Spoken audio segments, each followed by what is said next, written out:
ಪ್ರಜಾಧ್ವನಿ ಇದು ಪ್ರಜೆಗಳ ನಂಬಿಕೆಯ ಧ್ವನಿ.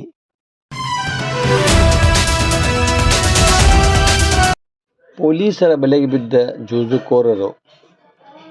ಗದಗ ಜಿಲ್ಲೆ ಲಕ್ಷ್ಮೇಶ್ವರ ತಾಲೂಕಿನ ಗುಜನೂರು ಗ್ರಾಮದಿಂದ ಗುಂಜಾಳ ಕಡೆ ತೆರಳುವ ಸಾರ್ವಜನಿಕ ರಸ್ತೆಯ ಮೇಲೆ ಇಸ್ಪೀಟ್ ಆಡುತ್ತಿದ್ದ 7 ಜನರು ಪೊಲೀಸರ ಬೀಸಿದ ಬಲೆಗೆ ಬಿದ್ದಿದ್ದಾರೆ.